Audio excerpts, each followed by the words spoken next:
Welcome to another episode of the It's a Mimic podcast, where I, Megan, sit down with a couple of the other amazing ladies to dig up the dirt on the undead in Dungeons & Dragons 5th edition. For this episode, I've resurrected Casey and Miaca. Hi! So we can sink our teeth into this episode called Wights, Wraiths, and Deathlocks. Damned if you don't. For this episode on the It's a Mimic channel, we swear to the dark powers that we will unearth the truths about these driven horrors. So watch for withered foliage, beware forgotten tomes, and don't assume that a person's mission ends just because they've died. Forgotten tombs. But that's fine. Moving on. Pause! Perfect silence so I can redo it. No, man, I want to keep that in there. We're good. But before we descend into the darkness of this episode, let me ask you a question. People always talk about the hill they're willing to die on. What's the hill you're willing to come back from the dead for? Holy shit, should we roll for this? That's a deep question. Yeah, that is. I'm trying to figure out what hill I would die on. You know what I mean? Yeah. I was thinking about this earlier today, and I couldn't think of, a hill that I'm willing to die on. That you're willing to, what would you live for? I was about to say, my family. Oh, you're too wholesome for this show. I'll just leave now. No. I don't know. Someone else go. I need to think for a second. Because there's hills you would die on, mm-hmm. and, what would you resurrect yourself for? I don't know what the opposite of that would be. Because, This is a really hard question. Yeah. I'm just going to roll down the hill. You know what I mean? Just a graceful swan. Roll down the hill. No, you know what? You know what hill I would die on? Mm-hmm. Twilight is the best movie series on the planet. And yet the best representation of vampires in a TV series is Vampire Diaries. Yes. Yeah, I would resurrect myself to defend that honor. Fucking love Vampire Diaries. Fucking love vampire fandom. You guys can come at me in the comments if you want, but Twilight is delightful. That's fair. Twilight books were really good. The movies, maybe New Moon was good. Hey man, the last movie when they decapitated Carlisle and everyone in the movie theater lost their shit. Yeah. Sorry, by the way, Twilight spoilers? Yeah. 20 years later. If you missed it, it's your fault. God. Yeah, if you haven't fucking watched it, that's your fucking problem. Die in an actual fire. Alright, so right off the bat, let's get into Wights. So you will find all that I'm going to talk about in the Monster Manual. This is where you really get the core lore. There's not really much else anywhere that's more exciting than what I found in there. Fair enough. Wights. What are they, Casey? I'm so happy you asked, Megan. Wights were once mortal creatures that were consumed by evil, an appetite for greed, arrogant, the definition of narcissistic. And when they died, their spirit essentially cries out in anger, like, how very dare I die, and tries to strike a deal with any underworldly god. Basically, make me undead and I will haunt the living forever. Will not accept its death. I'm gonna do this. I think that's what I'm gonna do. I'm gonna die on that hill. Yeah. I wanna haunt everyone I hate. Good hill to die on. So if that deal is made, the evil undead wight retains its memories and old arrogant ways and then carries out the deeds of this god as they see fit, along with their own. So if you had a beef with this creature in life, be sure that it is going to find you one day still, because it will carry that with them along with anything else that it's going to do. Yeah. Can anyone become a wight as long as they just call out to a god to be like... It seems like it. It just says creature. Creepy. Yeah. Okay. Phenomenal. Mm-hmm. So wights no longer have the essence or spirit or spark, whatever you want to call it, from inside them, and also aren't at rest. So they seek to snuff out the essence in all other living creatures. They are known as life eaters, and when they attack, they only see creatures as that glowing essence in, like, essentially their core, and that's what they're targeting, and that's what they try to drain away. Wights have undead nature, which we have discussed many times before, where they don't require air, food, drink, or sleep. Yeah, call them undead nonsense. Yes, so they will do this endlessly all day, every day, without fail. Yeah. They do have sunlight sensitivity. So this means they do not come out during the day and are more likely to be found underground in caves, tomes. I hate you. I hate you so much. And may even, like burrow and be just in mounds of earth, like in cemeteries. Oh, no. So they can just pop out at you. Yeah, they will just hide from the light. Oh, yeah. These are like your classic vampire zombie kind of things that, like, when the night strikes, their hand comes flying out of the ground. You know what I mean? Totally. Yeah.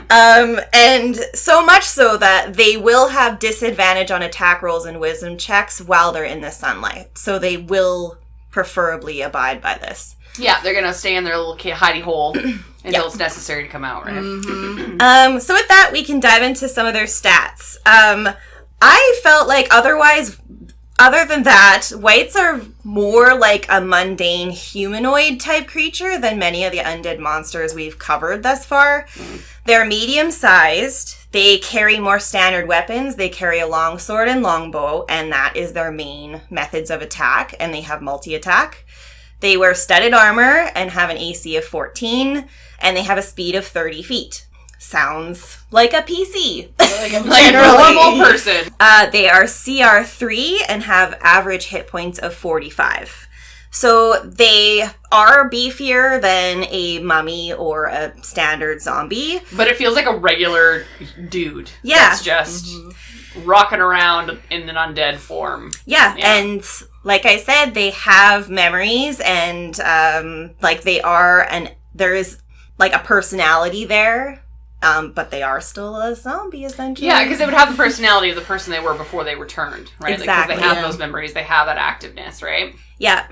They are average and a little above average in their stats, with intelligence being their lowest at 0 and con being their highest at +3. Okay. They are also more sneaky, conniving little fuckers. They're skilled in perception at +3 and stealth at +4. So that's where the popping out of the dirt when you're right beside them comes in handy.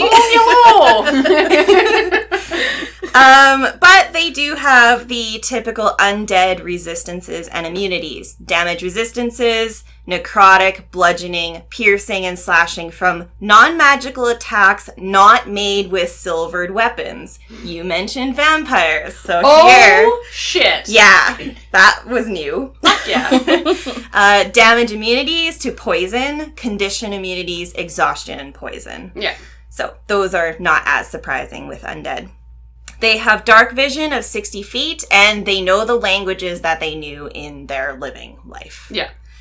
Oof. So, yeah, doesn't really seem, based on that, too challenging generally. Mm-hmm. But, man, it's this life drain ability that they have as life eaters that really can fuck you up. Right. So they have multi-attack, which means they can make 2 attacks, but they can swap one of those attacks with something called Life Drain. It's a melee weapon attack with +4 to hit. It's 5-foot reach, and it can only target one creature at a time.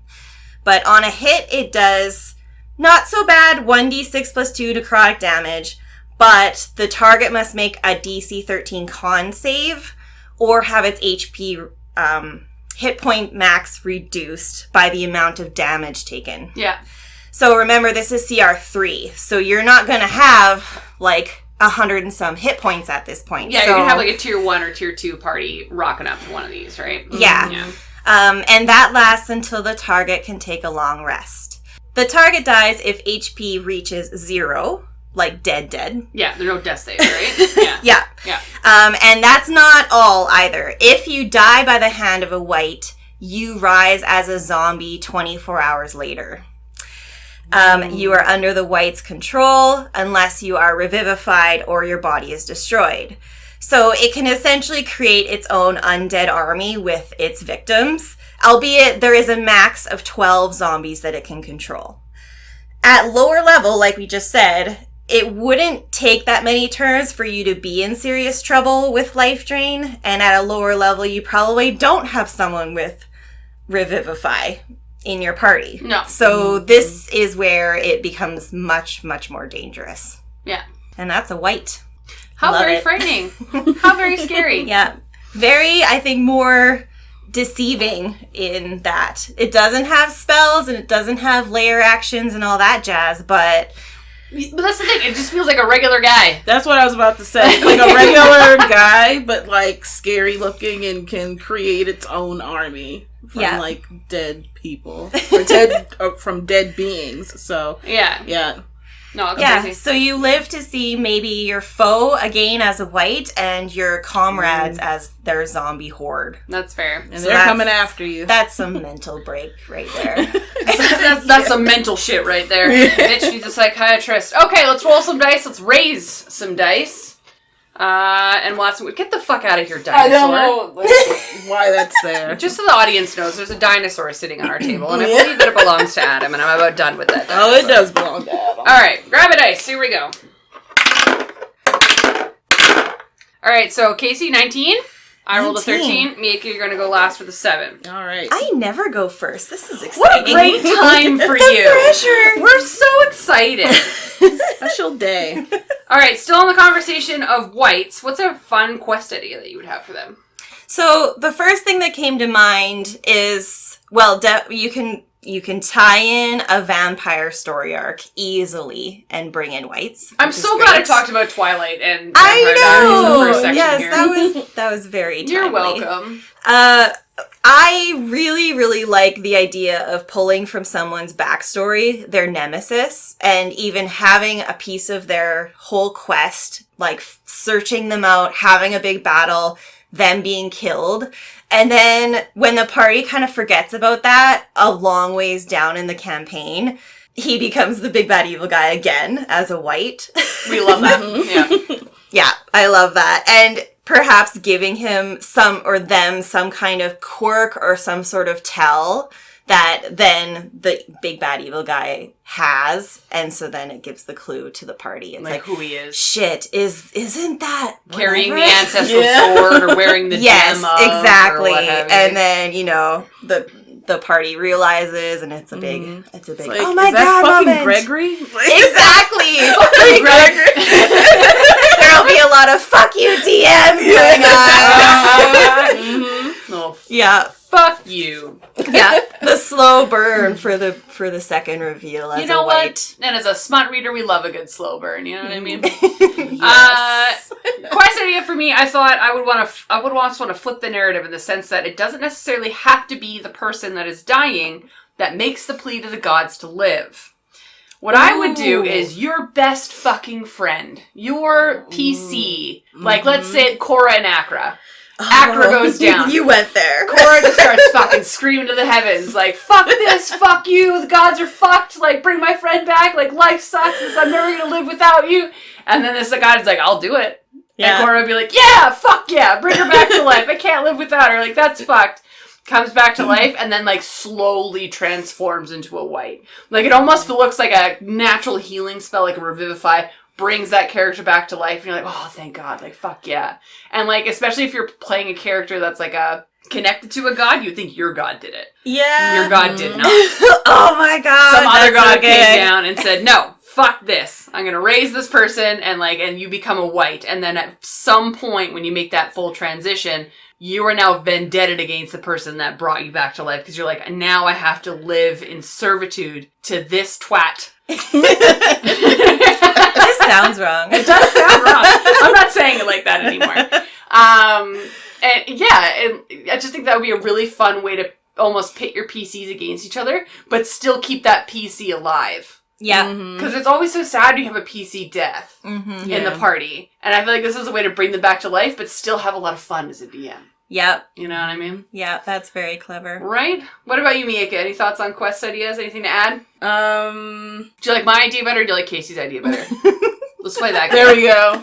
I'm gonna play that game. Let's play that game. All right. I like both of your ideas. I just want to win. The diplomatic. I like your idea, Megan, because it's like now I have to I'm responsible for this being now. When I'm trying to do my job, I got to make sure I have to watch this person or this thing, this wight. Yeah. Yeah, and I also like yours. I would definitely use it for the nemesis coming back and seeking revenge against, the party. So yeah, I like both ideas. Phenomenal. I love it. Nice. All right, next question. We talk a lot about on this podcast, in this series specifically, body horror. Yeah. So, Casey, what is the best descriptor that you have for one of these guys? Yeah, from far away, you probably won't even realize what it is. Regular dude. It will look probably like it did when it was living. Yeah. But I love the art in the monster manual. It's pretty terrifying. I always wish I had the mini to paint. That's a Casey thing to say. Yeah, 100%. But I would say these, describe them, they look like zombies. They came back to life, but they aren't alive. Mm-hmm. But they're aware enough that they would wear proper clothing. They have armor. They're not just going to let their clothes go to shreds and they aren't aware of it. Yeah. They will look put together. They will have a sword and longbow and arrows. But then, if you see their face, they will have dark, sunken eyeballs and the stretched skin over the bone and the gnarly, hands and the nails. Mm-hmm. The long nails. Always the long nails. So there will be a reveal when your party gets closer to them, I think, if they haven't quite caught on to how they might be different. Especially if, I imagine them standing at the top of the hill while their horde of zombies, rolls down at you. But it's what's going on with that dude up there? Fuck that guy. Yeah. So yeah, zombies, but then pulled back, and it's ooh, they got some skills too. No, very fair. And I do, we talked about it earlier, I love the slow burn idea of it too. Mm-hmm. So this person comes back, they're not going to automatically look undead and gaunt. You know what I mean? They're going to come back as they wimpst were. If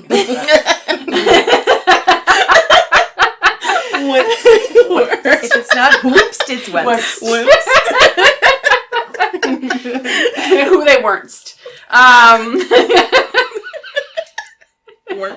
Wimps.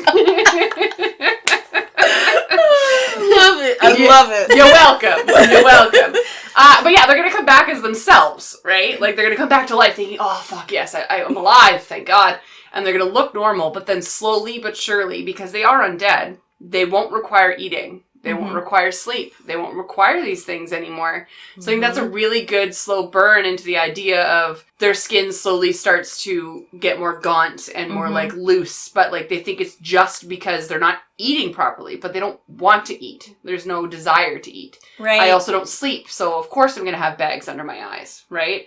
So describing that process, especially if it's a PC that's going through this process, it'd be so fun as a DM to describe what you look like every day. What you notice when you look in the mirrors. What your other PCs and friends are noticing about you.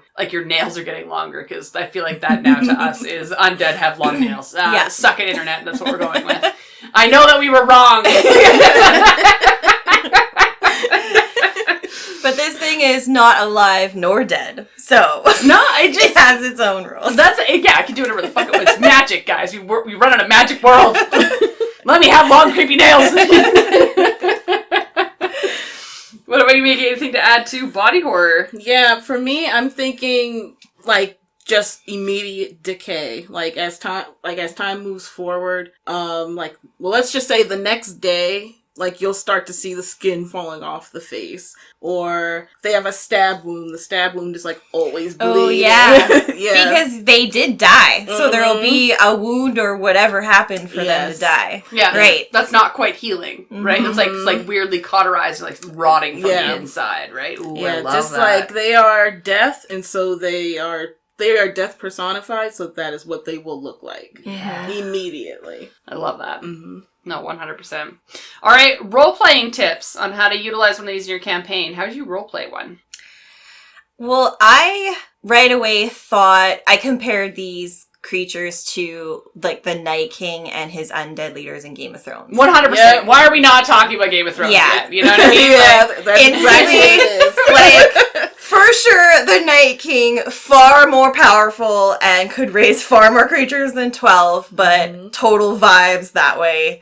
Just terrifying and not necessarily doing the like heavy lifting, will let the fodder fight wear out the targets for quite some time. Yeah. And will just observe. But then, you know, does some pretty good damage if it gets involved. Yeah. Yeah, and like they were evil, horrible people or creatures or whatever they were in life. They are way worse in death. Mm-hmm. So whatever characteristics they had in life, if you carry that over as a DM, just like to the nines. Like they are horrible, horrible, horrible. Well, you mentioned narcissistic, right? Yeah. Like, so they're very full of themselves. Like, they thought that their life was worth saving. Right. Mm-hmm. And then it was saved. And now they are immortal. And you would get a fucking big head about it. You know what I mean? A god saved my life, and I am now going to live forever because I am now technically an immortal. I am the best person on this planet. Yeah. Mm-hmm. So be obnoxious, be all the things you might want to be to your party in a Wight. Yeah, and that's the thing. And it's not going to want, like, anything to do with your mortal bullshit. It's just like, oh, I'm going to live forever, so I'm just going to outlive you, so who cares what you do? Yeah. Like, ah ha ha ha ha, big boisterous bullshitty laugh. Like, this is your classic big bad evil guy that's going to give the long speech. Mm-hmm. Yes. You know? In a different language that you don't understand, because it's going to be like, you don't understand what I'm saying. You know, like, it's just like a very, like, I just feel like they're going to be an asshat, you know? Like. You would play it so annoying. well. Fuck you guys. In the nicest possible way. There was a moment where I was like, thank you. No, fuck you guys. Absolutely. You know what? I could do it. I could do that greatly. Well, yeah. Fuck off. What did you think, Megan? How would you spin it? Well, again, if I'm going along my narrative, the fact that it's a PC that's going through this process, and you as a DM are running a PC through this transition that they're going through from being a living being into a dead being, there's going to be a lot of confusion, right? Because they don't know why these things are happening to themselves. And, like, they don't know why they're not hungry. They don't know why they don't want to sleep. They don't know why they suddenly have anger towards the people that they're around. Mm-hmm. Right? So there's going to be a lot of back and forth between you as a DM and that player being like, you suddenly have the urge to kill this person. Yeah. Out of revenge for what they did to you. But you don't know what they did to you. You just have this urge, right? And then you start hearing voices because it's the god that turned you. You know what I mean? And like, so you're slowly going slightly insane. So, like, to move away from, like, the general note of being a narcissistic twat.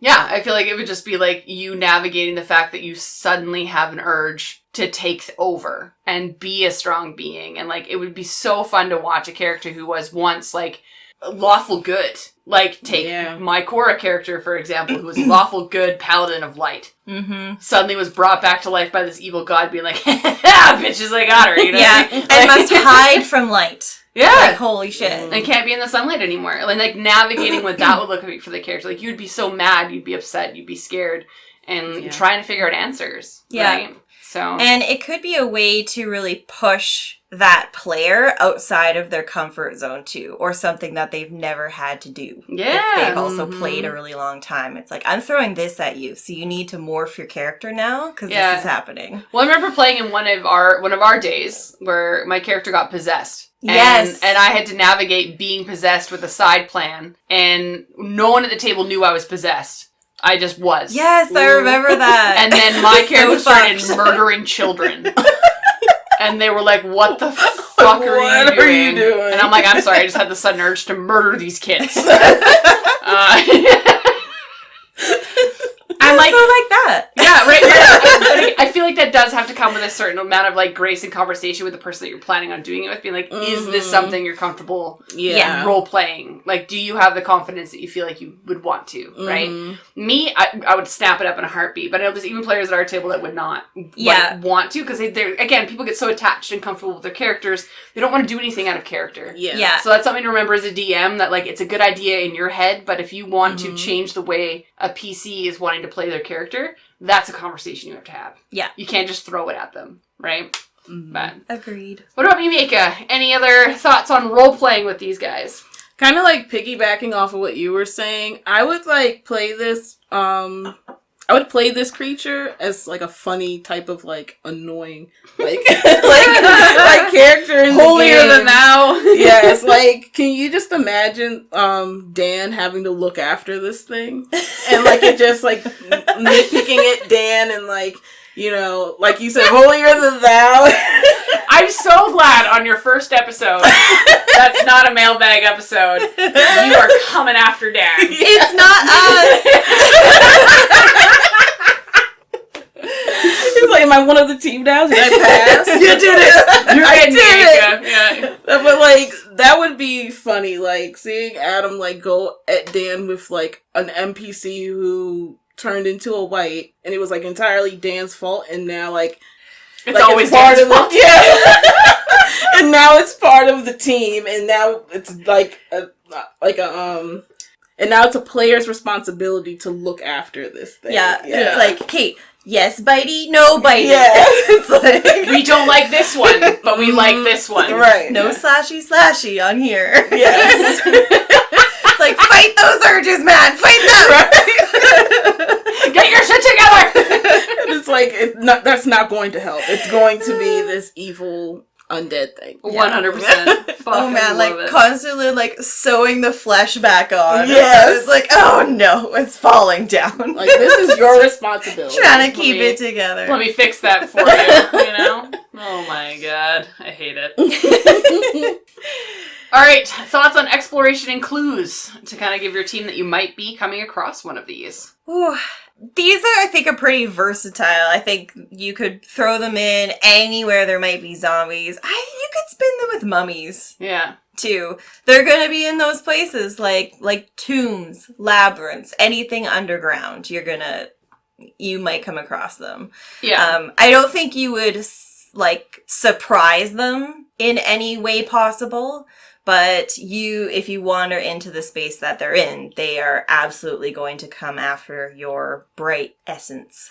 Yeah. So, yeah, if you're looking at any sort of dungeon crawl, you could use them. Any sort of, cemetery, catacombs, all of that. You're like the guard of whatever area that you're traveling around in where undead exists, right? Yeah.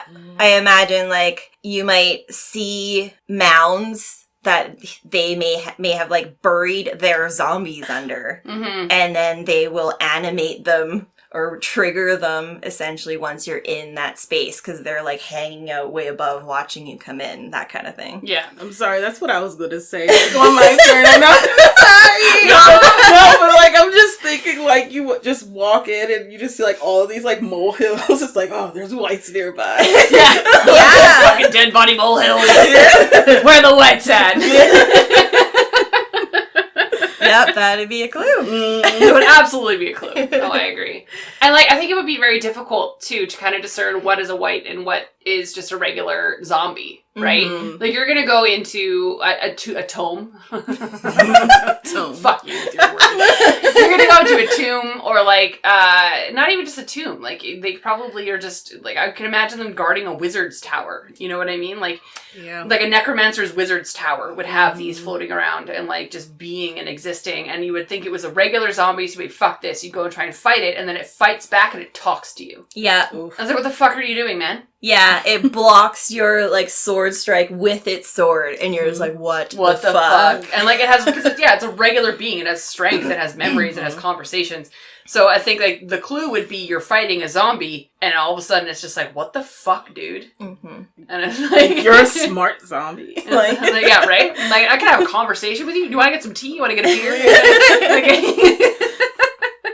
But no, I absolutely agree. Like, the exploration is the fact that, like, you're probably going to find dead bodies around that it's going to be able to turn, right? That's all it's looking for. Yeah. Mm-hmm. So. Yeah, and it could even walk amongst its horde, unseeing, and then just strike once it's within 5 feet of you. And you, as the player, might think, okay, again, the horde's gonna swarm, but they all have 4 hit points. Not the biggest deal, but one of them does not. Yeah. Yeah. They all go down so easily, and all of a sudden you hit one for, like, 15 damage, and it's like, yeah, it's still there. Yeah. Like, stronger. Stronger, faster, better. Any other thoughts, Miaca, on that one, or Casey stole your idea? Sorry. No, I'm sticking with the molehill. Molehills. Yeah. You will die on this molehill. There we go. Cut that out at the beginning of this episode. So good. Like, that's what I think. Like, they're just like, oh, there's these hills around. Lights are around. Let's go. And then, of course, the dead bodies, but I don't know. I find these funny. I don't know why. Like, Funny. probably in gameplay, I would not. But, like, yeah. In context, they're pretty hilarious. Yeah. Absolutely. Finally, combat thoughts. What would you utilize for combat for these folk? This is probably one of the easier ones to play in the sense that you get to play them as probably like a normal fighter. So treat it like any others. You get to interact. You get to do 2 melee attacks. You get to move 30 feet. Yeah, you're operating a PC almost as a DM. Mm-hmm. In an undead world, right? Yeah, so in that sense, it's a little bit easier than some of the higher level monsters we've talked about. Mm-hmm. So you can throw it in a little bit sooner, especially amongst all of the somewhat easy things to play, like mummies and zombies. The easy things to play. Fair enough. Yeah. I hear you. Yeah, I feel like the main thing about them is the turn undead part. Like the life leeching. Like, it's going to want to drop your party as fast as it can and build an army out of strong, capable warriors, right? And I feel like they would almost seek out strong, capable warriors to be a part of its army. Yeah. Right? And if it's going to kill you, it would almost make you like, pray to my god and you can be like me, right? Yeah. Like, I would love to have that moment of just, like, turning someone into a wight using a wight. Yeah. I think that would be a fun thing to do. That's cool. And they go for the glow, right? The essence that person has. Yeah. And so they could target, like, the largest essence, like, the most challenging being. Yeah. Or just someone who has a lot of magical capabilities, like your wizards and your sorcerers, and then, like, your barbarians, like, your stronger characters. Yeah. And fuck the rogues. Kill the rogues. No one cares. We have enough rogues in this world. But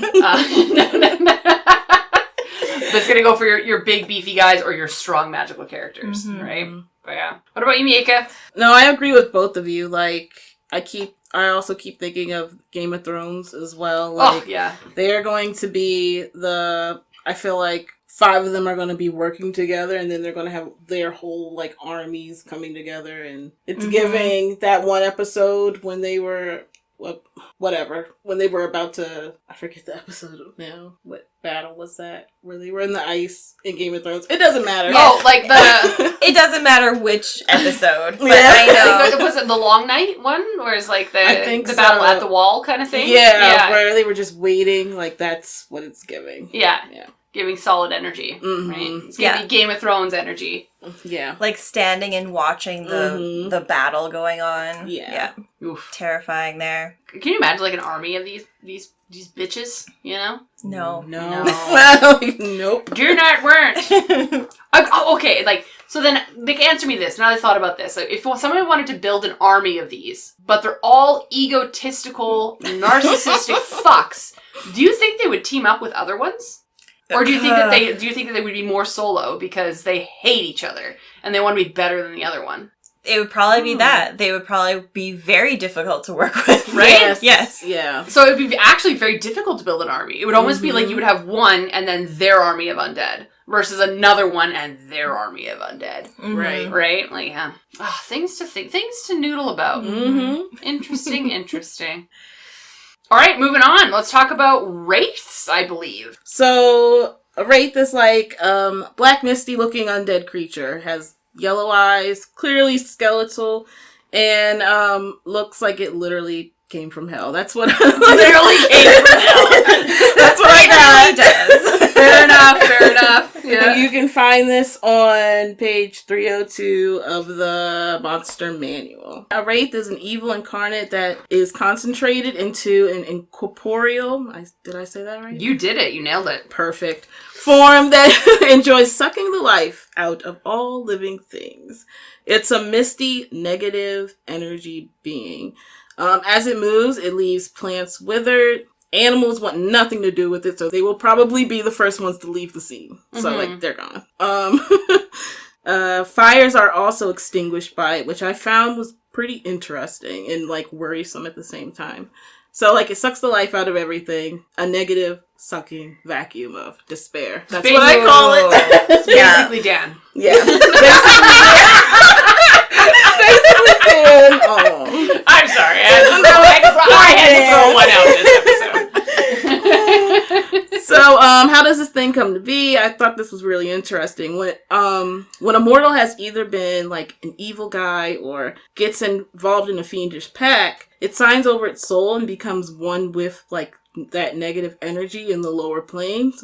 But sometimes, when there's so much negativity before the mortal being can just shuffle off into the afterlife, the negative energy just collapses in on itself and you have a wraith. And so that's what this becomes. Oh, it's like the intense, harsh death of someone, and then this is what they leave behind. Yeah. Yeah, okay. Got you. Oh. Its one goal, annihilate life, which Fair. is, fair. So, which is what, like I said before, it wants life itself to just die. Wraiths can move through solid creatures, which is very disturbing to me. I don't like it. I don't like that. So a Wraith can remember its old life, but the memories are very shadowy. Even the strongest emotions are faint whispers of what once was. I don't think you can. Once was. Or once. I can do it for everyone. I like it. Miaca, I got you. Wraiths can acknowledge something that fascinated it in life. It may even remember an old friend, but that is very rare. So they hated who they were in life and basically hated everything. So they're going to stick to that negativity. Yeah. Doesn't matter. It loves that lifelessness. Something that's unsettling, they can command the spirit of humanoid creatures that have recently suffered a horrible death. So these creatures can become what is known as specters and literally do the Wraith's bidding. Wraiths can create their own armies, so that means when they give the command, their army of the undead rises. They just suck hope and life out of all things. Fair. Yeah, and if for any reason they retreat, it's hard to survive in that area because there's literally nothing to support life. So I'll probably talk about it later, but let's say they attack a town or something, everything is gone. Even if the people were able to escape, they can't go back because everything's dead. Yeah. No coming back from it. Fair. And if it wasn't obvious enough, they don't like to eat, drink, or sleep, and they don't even love, which is just a What? shame. I'm gonna write the best Wraith love story. I'm gonna do it. Tragic. Do it. I was looking at some information from other editions, and my favorite was the Moon Wraith. And so these were lycanthropes that died in the middle of transforming, and now they've become crescent-shaped wraiths. I didn't see a picture, but I would like to see what that looks like. They are very powerful under the moon and stars, obviously. Yeah. So they have an AC of 13, which is pretty easy to hit. Hit points are at 67, though. While they have a dex and con of 16, their strength is a 6 with a -2 modifier. They are resistant to acid, cold, fire, lightning, thunder, bludgeoning, piercing, and slashing, unless the weapons are made of with silver, which kind of goes back into the whole moon wraith thing. I guess they're basically a cloud, right? Yeah. We love that silver murders things. Mm-hmm. They are immune from necrotic damage and poison. I touch on how they move through creatures, but this is interesting. It takes 5 1d10 force damage if it ends its turn inside an object. So interesting. Yeah. It can move through walls, but if it fucks it up, it's gonna hurt itself. Mm-hmm. Okay, understood. Also, they obviously have sunlight sensitivity, and they take a disadvantage on that. Right, so some things similar to Wight. Yes. Some things vampire-esque, but then they are essentially, they don't have a solid being. Mm-mm. Clouds. Yeah. Cloud mist. Angry cloud. Angry cloud Angry mist. cloud. Yeah. Some actions and initiative. They have life drain, which is pretty self-explanatory, but they need +6 to hit. Their reach is 5 feet, and they can only hit one creature at a time. When they hit, the target must succeed on a DC 14 saving throw. If they hit you and you're alive after combat, you just need a long rest to get rid of its effect. But if you get down to 0 maximum hit points, you're done. Yeah. I'm like, you're done. They can also create a specter. So they target a humanoid who died violently. The target's spirit rises as a specter and is fully under the Wraith's control. Also, a Wraith can have 7 of these specters at once. So this is certainly leveled up. Oh, and even worse than seeing your friend rise as a zombie is to rise as a specter. A specter, oh my yeah. gosh, yeah, and just come running at you and like trying to kill you. Ugh. I hate these things. Angry cloud. Angry cloud. All right. Yeah, that's all I got. That's all you got? Mm-hmm. All right, let's raise some dice. Okay. Let's discuss. All right, Casey with an 18. Oh, jeez. What Miaca is with a 15 happening? this time. 10 for me. So starting with, obviously, is a quest idea. What do you think for Wraiths? What would you use? What would you do? Wraiths, okay. Oh my gosh. These can come up maybe in different environments a little bit easier than a Wight. Yeah. I'm thinking like going through the mists or entering swamps or some sort of old burial grounds that you're searching for that you have to go through swamps and dense forest. Is there a place where anybody would, like, dump a dead body? Yeah. Yeah. And then have these creatures start, yes, they know the language they know in life. That's what you said. Have them, whisper on the winds. On the winds? On the winds Yeah. or through the mists. Yeah. And yeah, it could be pretty eerie and have an encounter in that. Yeah. They do scream like random encounter. Yeah. A little bit, right? Yeah. Yeah, they're a little more versatile, I think, that way. Yeah, definitely. And more challenging, like CR5. Yeah. That's a little beefier. A little beefy cloud. Beefy cloud. What about you, Miaca? Quest idea. So I said like the way I see it, that the party keeps coming across survivors from like a village. I kind of used that example earlier. Yeah. And like resources are depleted and they request the help of of others. So I kind of see these things wanting to keep just like an army of specters around them as much as possible. Yeah, keeps them safe, right? Right. So that's what I'm thinking. Just like they're gonna go for like where the people are. And so the first thought in my head is like villages, places where there are like a lot of like people. Yeah. And that's where they're gonna do the most damage. I also see where they can be in like the creepy, like secluded places as well. Yeah. Yeah. But yeah, weaving through like the alleyways Mhm. and, picking people off at night. Yeah, Ooh, nice. Yeah. Hate that. Jack the Ripper style. Love that. I kind of like the idea that you would find them, again, like they're birthed from turmoil and violent death. Mm-hmm. Mm-hmm. So I enjoy the fact that you would probably come across these where a battle may have been. Mm-hmm. And there'll be numerous of them. Because I feel like they're not as full of themselves and pompous as the Wights were. They're more along the lines of, I am just now this entity of anger and viscera, and I just hate everything. And they don't really care that there's other wraiths around. Right. So I feel like you would come across where like a great battle happened, and it's a field of wraiths. Mm-hmm. And you have to cross it to get to the next place you're trying to get to. Or, again, I come back to the Wizard's Tower a lot because we're talking about necromancy, but like having a Wizard's Tower where to get to the Wizard's Tower, it has a moat of wraiths because that they basically just violently murdered a bunch of people surrounding the tower so that wraiths would be born there. And that's how they keep their tower protected. Mm-hmm. Is these just floating Harry Potter, whatever they're called. What's those fucking things called that... Dementors. Yeah, Dementors. Yeah. Yep. minute, but I got there. Yes. But, like, that's, like, yeah, I feel like they would protect or, like, and they wouldn't even know what they're protecting because they just want to suck the life out of you when they see you. Exactly. But, like, the wizard's just like, you know? Yep. All right, body horror, my favorite section. Casey, what do you got for body horror? It's a cloud. Yes.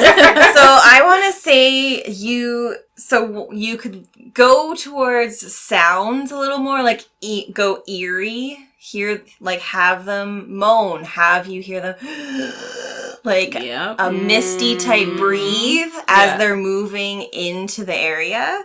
You could do that. I think if you were to actually see them, you might see like potentially their eyes glowing or like glints of, you know, the crown or something that was like once what they had, but you just see that. Otherwise it's just wisp and you don't see much else. Yeah. Yeah. So it's the increased fear because of the unknown, because you can't quite see it. Yeah. Which I feel like is the most scary. Yeah. Yeah, no, just be able to hear this bitch creeping up on you. What about you, Miaca? So I was thinking more so like when it kills something, like black residue just crawls up the veins of like their victim. Ooh, nice. Yeah. And then like the eyes kind of like cast over with like this yellow I'm seeing in the picture, and it's like, I'll come back for you later because it takes a minute for the victim of a wraith to become a specter. And so that's what I'm thinking. It's like it's preparing its victim to become one of the army. Yeah. That's creepy. Yeah, I wanted to lean into like the yellow eyes was the thing that I thought was like very, very indicative and distinct of these. And so like I can imagine again, if you're seeing an army of them in front of you, all you can see are these yellow glowing eyes. And then tie into what Casey you were saying, you can hear them, but all you can see are these little glowing eyes. Yeah. In the distance, right? Or like through like a forest, like the forest trees. You're on watch one night, like random encounter, a wraith is just hanging out in the forest and all you see these little yellow glowing eyes in the corner. And they're like looking they're just right staring at you. at you. Yeah. Oh. Like, ooh. Hate that. Yeah. Don't like Absolutely. And Miaca, I like what you touched on from the perspective of perhaps the victim, or say, like you were talking about the battlefield. Someone who is near death, but maybe not dead, seeing the wraith like drain the life from a creature next to it, and it's like witnessing what's about to happen to it. That is some serious body horror you could do. Yes.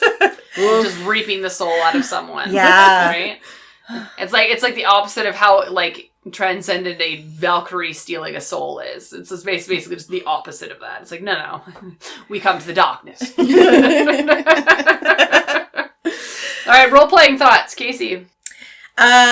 I don't think these guys really are gonna have interaction in terms of conversation with anybody. Yeah, I agree. They are just going to move through and you're gonna observe their horrific actions. Yeah. So you're going to, I think, focus on the body horror of it and focus on just what they are doing versus interaction. And yeah, they can move at a decent speed because they fly. And so you can move them fast across your battle map if you have one. Yeah, absolutely. Yeah. What about you, Miaca? You can really do damage to your players if, like, they had an NPC die and become this thing. But then I guess the NPC would have to be, like, evil. But I guess you could have an evil NPC. I think it's more like a violent death, too. Yeah, violent death. Yeah. And most PC deaths are usually quite Pretty violent. Yeah. Or, you know, traumatizing. We try to make it that way anyways, yeah. Because I really, I found the whole, you know, they don't really remember their past life, but they kind of do if they like really, if it's like one thing that stood out. So I feel like that can be thrown in some way to kind of, you know, give it a little zhuzh. Little pizzazz. Little pizzazz. Little Pull at the darkness. heartstrings of it. Yeah. Cool. Yeah, I don't think, to your point, I don't think they would really be as interactive with you in a, like, information-giving being. They're more definitely there to just scare you, be there to warn you. I feel like they're a warning of what's to come. Yeah. In my mind. These are the things that you come across first. when you're kind of like in an undead character kind of situation. So if you're gonna in the role playing situation, it's the first thing you see to build up to the other big bad evil guy that's coming. But I love what you say to me about how, like, if that happened to a PC, like that would be interesting to watch, because again, violent death. And then when they come back, all they want to do is be violent. So they're going to fight the rest of your team. Right. Right. So this is going to be one of those situations where they turn and immediately start attacking the people that they wimps loved. Yeah. I love it. Sorry, wumps love. Wumps love. All right. Any exploration clues or combat ideas for these folks? Casey? When you talked about how, creatures flee the area, it just, like, spreads death. Yeah, you are going to walk into just basically a plague. Yes. Like, you're going to feel like you've entered another world. So I think that's going to be what you got to use a lot of as a DM, is suddenly there's no more birds chirping. There's no more creatures. You walk into, and if you go to a village, it's desolate and like it looks like there was gardens and stuff, and everything is just black and dead. And there's just this eerie feeling on the air and a mist, and it's moist. It's so very moist. What about you, Miaca? No, like same thing. Like there's gonna be this like residue of just like this black water residue, and like the grass isn't green anymore. The grass is just looks sick. It's gonna be misty. It's gonna be like disgusting pollution, rot. Yeah, right. Rot. Just rotting shit. Yeah, no life whatsoever. No, 100%. Like, not even just the fact that they're death and dying plants, but I feel like this would be a fun one to play if you had like an earth cleric. Or like someone in your party that was attached to like plant life. So like your rangers, your archers, your clerics, your druids that are really connected to like earth and what it would feel like for them. Yeah, and they may even sense it far before any other players. They would be your clue giver to be like, there's something killing the earth here. Yeah. Right? So, lastly, any combat thoughts? I mean, at the end of the day, they just like to suck life out of people and murder, so... Well, and that moving through people, I am traumatized by ghosts doing that to us so many times in Adam's campaigns. Fuck it's ghosts. The worst. And so I instantly thought of that. I think if you're gonna, like, play a Wraith in combat, you gotta do that at least once. It just has to happen. You gotta try it. My Lanta. Yeah, but they really, it's that sense of dread, and they only have one goal, is just sucking life. So they will come, they will fly right up to you. They won't stay back. They're gonna leech the shit out of your life. Yeah, right? They're gonna move through the party as fast as they can. Excuse me, pardon me, coming through hot stuff. Coming through. 100%. Yeah. Yeah. What about you, Miaca? Any final thoughts? I guess from the player's point of view for combat, it's gonna be very difficult. They're resistant to like everything except silver weapons. And how often do you come across silver weapons? Not unless you make them for a specific reason. Welcome to the world of Jade, everybody.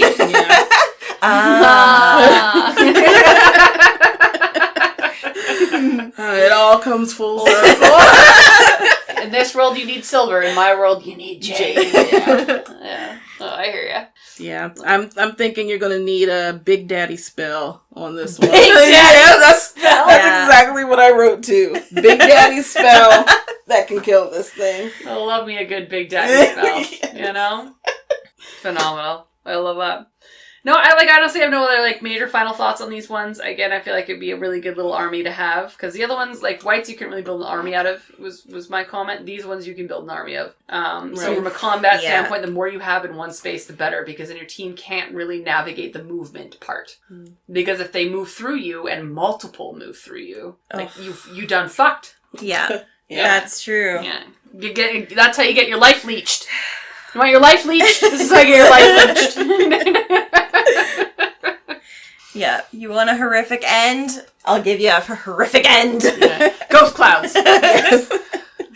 All right, well, on the theme of death and dying and really not living up to your parents' expectations, let's talk about Deathlocks.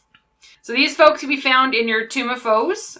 Basically, Deathlocks are the result of a warlock and a patron relationship going sour. Oh no.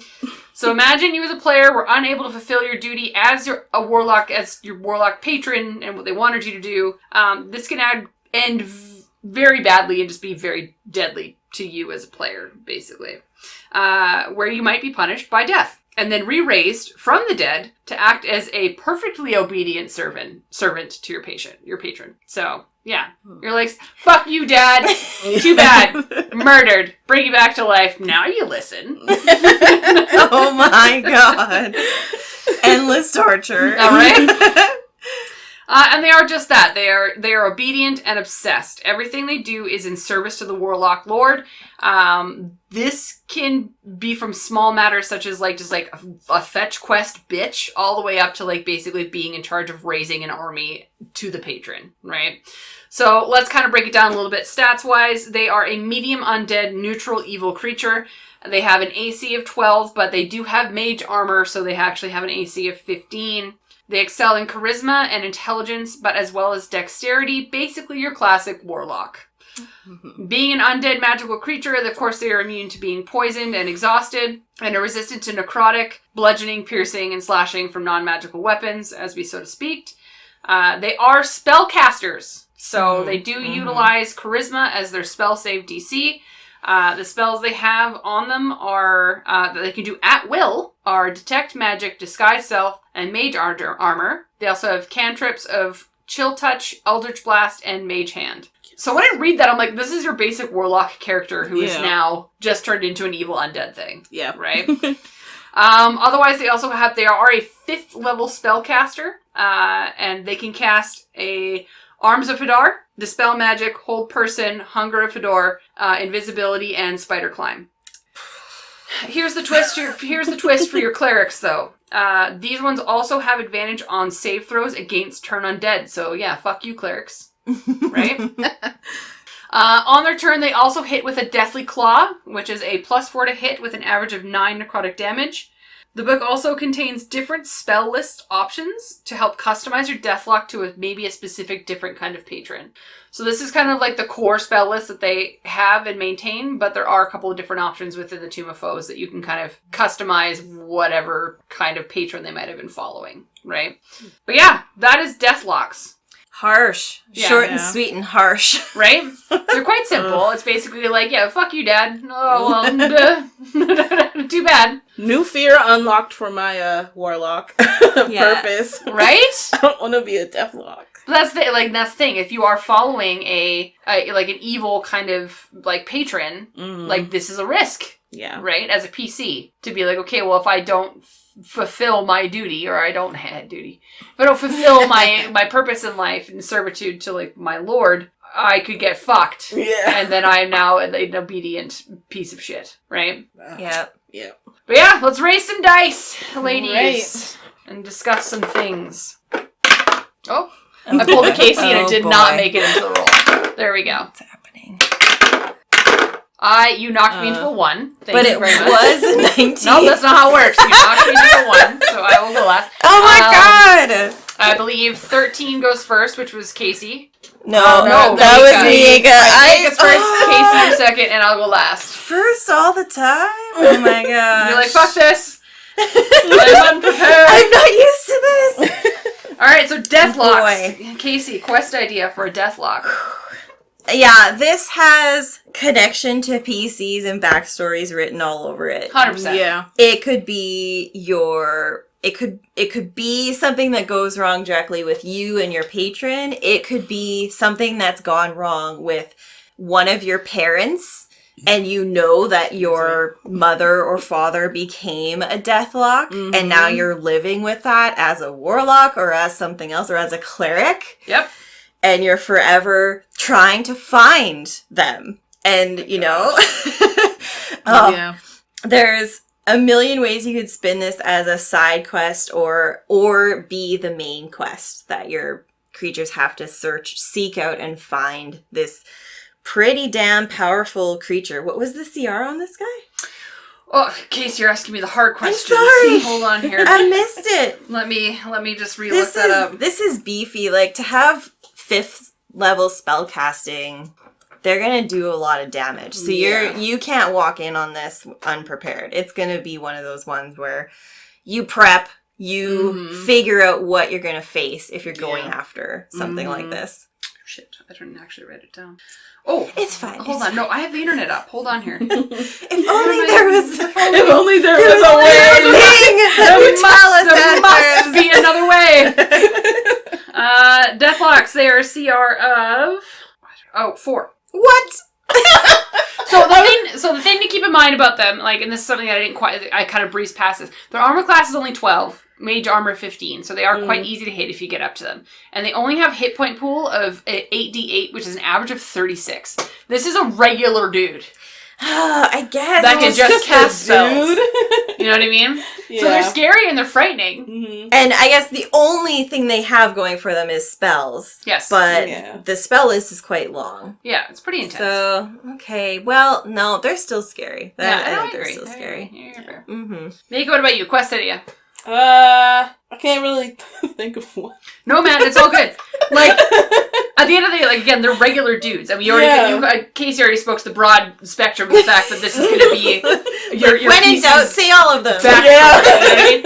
But here's the thought that I had. I would love to have this be your big bad evil guy that you kill in the first season of your episodic campaign, and they come back because they were a warlock. And are now a Deathlock because they failed their patron. Ooh. 100% they failed their patron because you killed them. And then they died in like a murderous, rampageous way, so they raise you, and now this Deathlock is just raising Wraiths. Shit. You know? Wanting to cause as much misery and as much kerfuckery as possible. Yep. And then like you come across them again, like you're like, oh fuck, we done goofed. We didn't kill it all the way. You know? So that would be my thing. I think that would be a lot of fun. I feel like they can be a continuous big bad evil guy. Yeah, that tracks. It's like there's a theme with the 3 that were selected in this podcast. Fair. Murderous and gross. Can come back to haunt you as a party. How fun for us. Body horror. Well, this I think is the deceiving one because they do have disguised self. Well, they have all the abilities essentially as a warlock. So they are going to be tricksy and deceiving, and they're going to not look any different than any other like warlock or creature, whatever it is you come across. So as a DM, that will be fun to potentially trick your party for a long time because they will look the same. They will attempt to act the same. They will disguise themselves to look the way that is acceptable. So the body horror might be a bit low on this one. Yeah. As you roll into it. I can see that. Yeah. I'm thinking like when they're not disguising themselves. That one time they dropped their disguise. Yeah. I was like, oh fuck. And they're like, tripped and fell. Like, they're just ugly. Like they. Well, they're classically gaunt and gross. Yeah, right? Like they are just death. They have skin falling off. They still have like the wounds from when you like punched them in the eye or whatever. Yeah. Like the stab wounds, the effects of the battle that killed them. Like that's what they look like. Yeah, absolutely. Mm-hmm. Like their war wounds are going to exist, right? Right. So if this was going to be the big bad evil guy that you killed in your first campaign, all of the wounds that you caused them, they're going to have. So if you fireballed them, they're going to have burnt, gross skin. Uh-huh. If like it was your paladin that sliced it down with their ancestral sword, they're going to have a big gash across their chest, right? Right. And then my additive to that would be that they are proud of it. Yeah. Or they don't give a shit. Because they have been raised by their patron because they failed. This is their purgatory. They're like, fuck it. Like, I look the way I look because I fucked up. Mm-hmm. Right? So they're just going to wear it with either pride, being like, no, like, I wear my wounds like you know, like badges of honor. And I'm going to prove to my God that I can do my shit properly. Right? Yeah. Or they're going to be pissed off, being like, oh, how fucking dare. But I also see them being like, just failures. Oh, 100%. Yeah, like in the campaign, they just keep coming back. Like, why? Why can't I win? Yeah. The funny spin Miaca has. Yeah. Really? really just out here trying to catch a W, guys. Like, come on. This guy again. Like, why did he come back? Why would you just die? Right? The one right, here we go. The patron's like, I don't know, man. He's really just not doing what I need him to do. It's like, okay, third time. You've got this. You got this, big guy. Yeah, Don't got it. Don't got it. Fuck yeah. I feel like that does bleed into role-playing. Did you have any ideas? Yeah. Yeah. Well, that is hilarious. Yeah, fuck yeah. Yeah, I mean, unless it's their big bad evil guy, I like the idea of the deceit leading up into it and then having the big reveal that they are the gnarly face or the rotting creature. Potentially after maybe they have helped you for a few sessions. Or, the classic, like, encountered them along the road and you helped each other and they like, go on the road with you for a while. I love that. Yeah. Very cute. That would be a fun one. Yeah. What about you, Miaca? Roleplay. I'm sticking with the failure. You're gonna live on that hill? Yeah, I'm gonna die on this molehill. That is exactly how I would play them. They're gonna be that annoyance that you see like every fifth time you like level up. It's like like this going with the Gregory thing. It's like, fuck, is that Gregory? Fuck Gregory. Just like running towards the party. It's like, here we go. Yeah, here we go. Oh my gosh, that's gotta so beat up good. Gregory. Yeah, Casey, I'm gonna twist yours. All right. So they can disguise themselves. Imagine in the middle of the night they snatch whoever's on watch and then disguise themselves as that person, infiltrate your party, and are now traveling with you. Yeah. So not even the add-on party member. Oh, yeah. Feel it. Yeah. Drama. I live for the drama.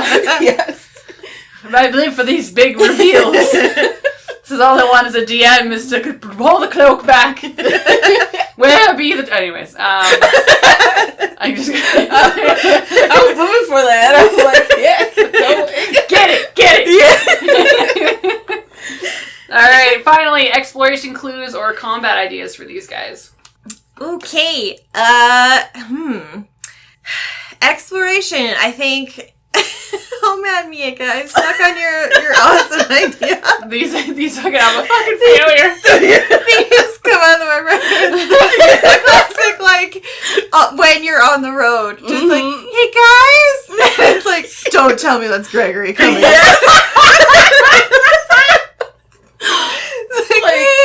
we had stuff to do today. I don't want to deal with Gregory today, you know? Shit, it's gonna be a gnome. Gosh. You know it, right? Yep. It's gonna be Dan's character. Fuck. Yeah. Yeah, but this way I think the clues might be more not physical, like you're going to encounter them, but more like the story and the kind of info, the backstory. The role play aspect to it, right? It's kind of what's going to give you those clues, yeah, right? Yeah, I think so. Yeah. Yeah, I just had the idea in my head. Like, I feel like they would trip up a bit if they did disguise self. Mm-hmm. Like, it's going off of your idea, like they become a member of the party. Like, they would say something, it's like, what? Like, so-and-so wouldn't say it that way, or like, they wouldn't even say something like that. So, like, little pieces like that. Yeah. That's how I would... Yeah, you as the DM would kind of, like, give information incorrectly. Yeah. Say your mom's name wrong. Mm-hmm. Or something along those lines, right? Yeah. That could be a fun thing to do, like, when you have a party member who isn't able to come to the session. Is missing that day, and, like, you're playing their PC. Yep. Right? Perfect time. And they think that you're just being stupid and, like, not remembering the character's details, but really you're just like, no, like, I'm gonna murder you in your sleep. Yes. Yeah. Yep. So. Oh, I'm gonna mark that one down. Yeah, you That's write that. That write is that a down. good one. Amazing. All right, I'm gonna give some brief explanations on a couple of different Deathlock options. So I got two of them. One is the Deathlock Wight and one is the Deathlock Mastermind. So I'm going to talk about the Deathlock Wight first. Obviously, we talked about Wights earlier. So this is the Deathlock version. Basically, it's almost stripped of its magic as a Deathlock that has been drifting between the powerful warlock it once was and then the death itself. So this is kind of like they're stuck in the in-between. So imagine, like, remember how, like, Wights are just kind of like they don't have magical abilities. They're just kind of your melee fighter, kind of, essentially. So they are stripped of most of their magic, but they do have some kind of capabilities. So, and this is kind of considered to actually be a larger punishment for warlocks to not get to where they want to be. That was what I was just thinking, like, this is a step down. Ooh. Something's gone really wrong. Right? So they are very similar in stats to their Deathlock brethren, like who they want to probably become, except they don't get a boost to their constitution. Sorry, they do get a boost to their constitution. They are still spellcasters, but only have Detect Magic, Disguise Self, Mage Armor, as well as once per day they can do Fear, Hold Person, and Misty Step. So that's all they get. So they don't get the 5th level. Like, it's almost like they lose their spell book, basically, for anything past their cantrips and their daily spells, right? Mm-hmm. For their actions, they can attack twice with what's called a Grave Bolt, which is a ranged spell attack that hits for necrotic damage. And then they can also use Life Drain the way Wights and Wraiths do, which is, again, basically them sapping the life out of someone slowly with necrotic damage. It requires a con save, or else they lose their max HP. And, of course, if the player drops to 0, they are then raised 24 hours later as a zombie.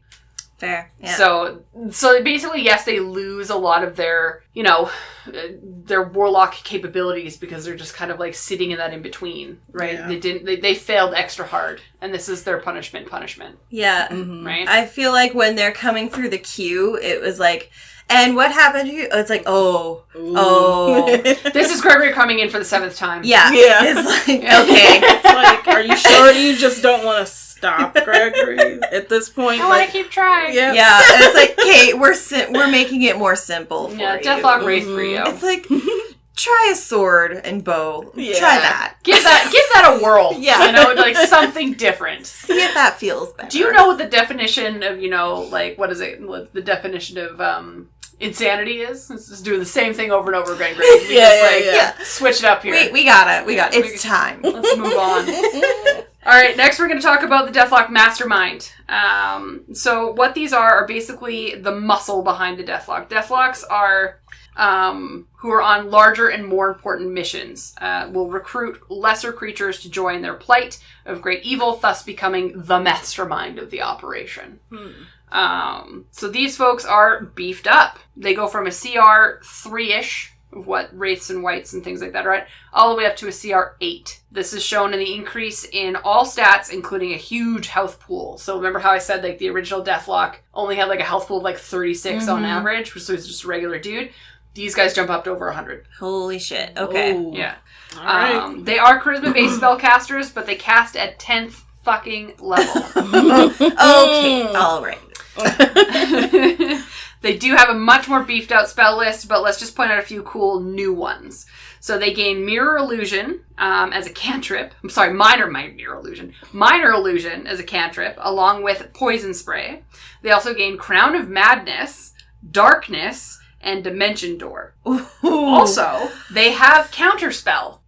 So fuck you, spellcasters. Oh, shit. At 10th level. Holy shit. This so sounds amazing. They can just be like, no. Yeah, fuck your shit. Oh, man. So, similar to classic Deathlock, they are, of course, resistant to being turned undead as well. So, if you have your cleric in your party who's going to try and turn undead on you, easy peasy, doesn't work. Fuck off, cleric. As well as they have the Deathly Claw attack and the Grave Bolts, which, again, are basically... Grave Bolts are basically shadowy tentacles that hurt and restrain your players with necrotic damage. Oof. Ooh. So it's like, yeah. So these are the masterminds. They are the owners. They're the ones that are being successful at their new job. Yeah. They've been promoted. Gregory did good. They're successful boys. Yeah. Successful boys. All right, let's raise some dice and talk about these folk. Get in there, Casey. All right. Woo! Alright, so to narrate what just happened, I rolled like a 4, Casey knocked it into a 20, and then Miaca knocked it back down to an 8. So thanks very much, Miaca. Alright, so I believe Miaca will be... No, who's the little purple one? 14? That's Miaca. Yeah, it's Miaca. me. So Miaca, you get to go first, Casey second, me third. Fantastic. Love this as a DM. Feels really good. When would you want to include these in a campaign as a DM, do you think? Do you think more big bad evil guy, or like which one of these two kind of interests you more? Honestly, the first one interested me more. Yeah? The Wraiths? Yeah. And, is it because they're failures? Is that... Yes. That's exactly why. This is a failure to your failure. Yeah. You know? Like, it's This is like, alright, this is your next choice. Like, we're gonna get this to work, but it probably won't. But, I would go with that and then maybe introduce it maybe towards the middle of the campaign, maybe? Yeah, these ones have a bit of a higher CR, so you're not gonna just yeet them at your people right away, right? So, that makes sense. Yeah, I'm going with that. There you go. What about you, Casey? How do you feel about them? I like the idea. Miaca, I love that you're here. I imagine, like, say you have to go into some sort of, like, more structured, death-ridden area, and these are the ones that are, like, the administrative assistants. The administrative assistants. Yes. Carry a clipboard. Yes.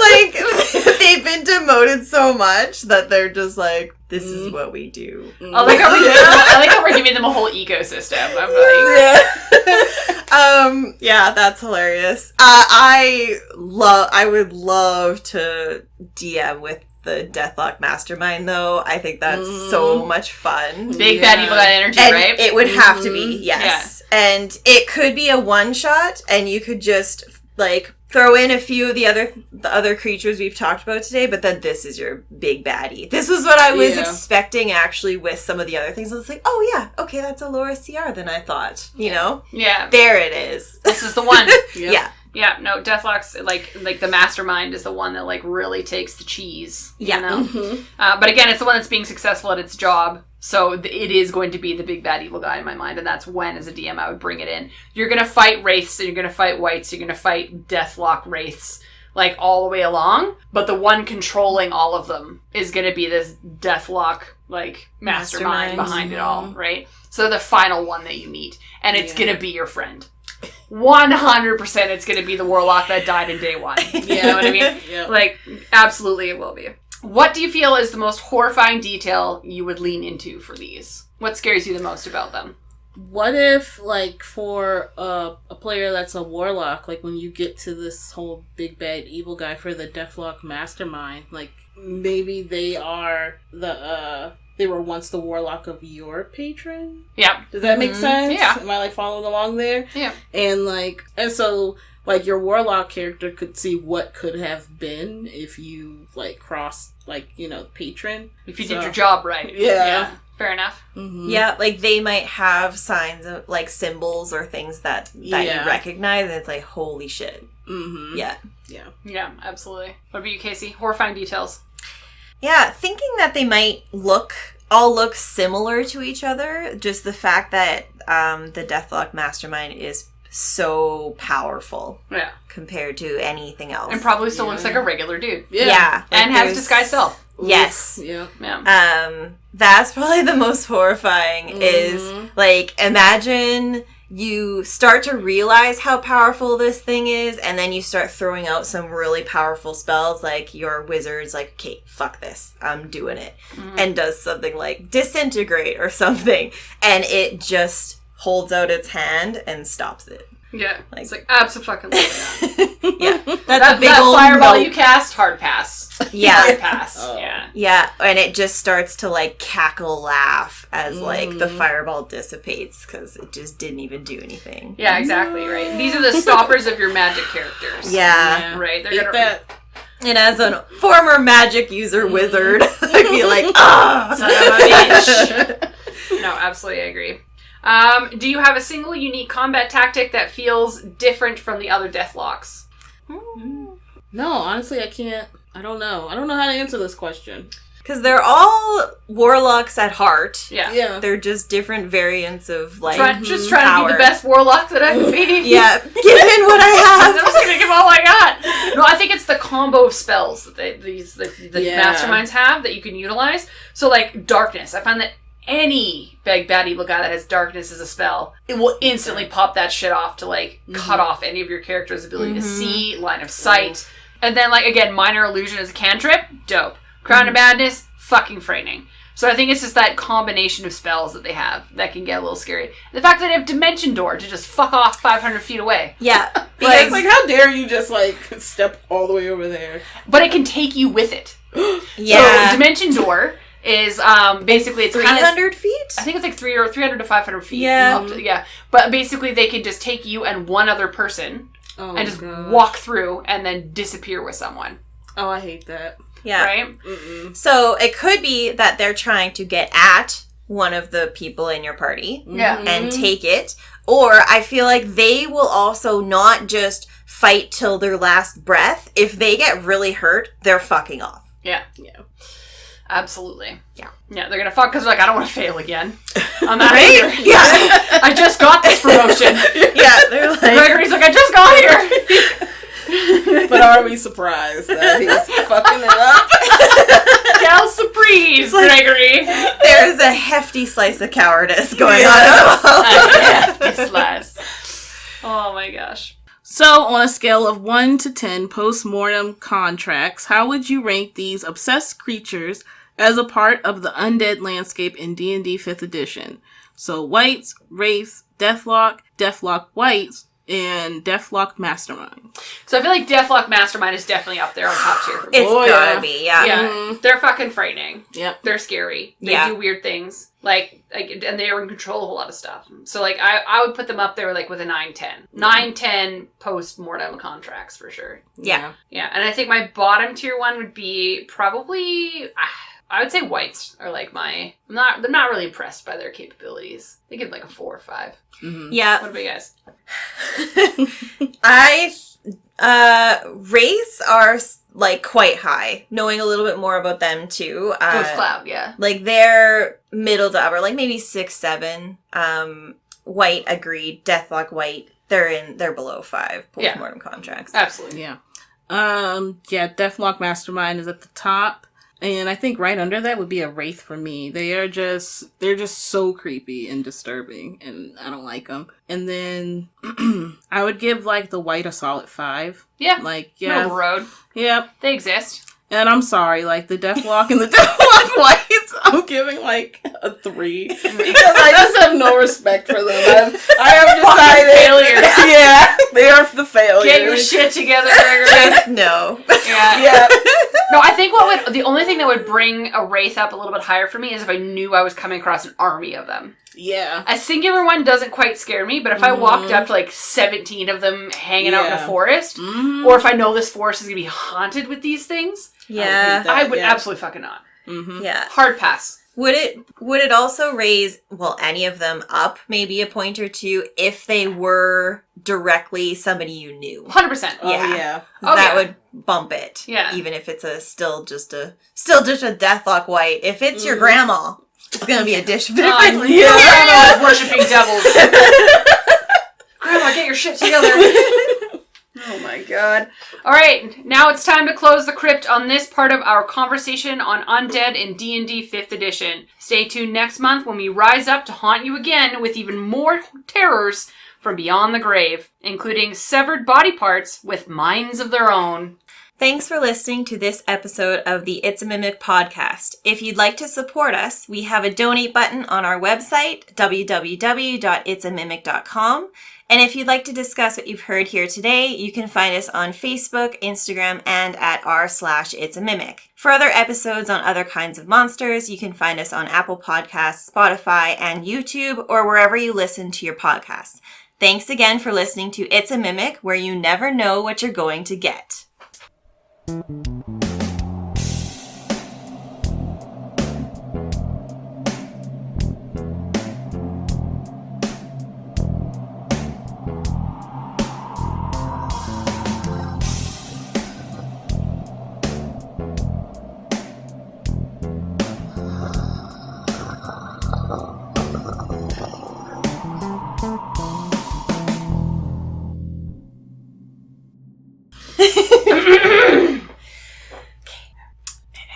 Welcome to... Hold on.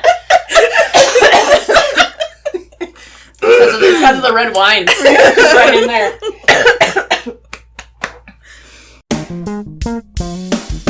Are you getting set up here, Casey? What do you need?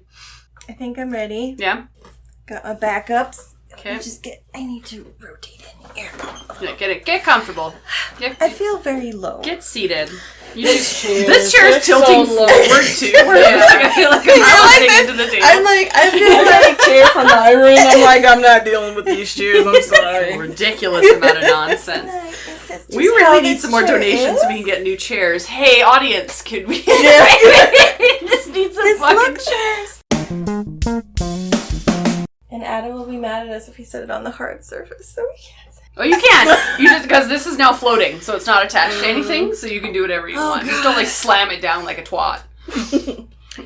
Well, there's no problem. Sorry, I was told the proper enunciation of that is twat. I've been saying it wrong my whole life. Nah. It's twat. I would say twat. Right, it's twat. Mm-hmm. Yeah. There we go.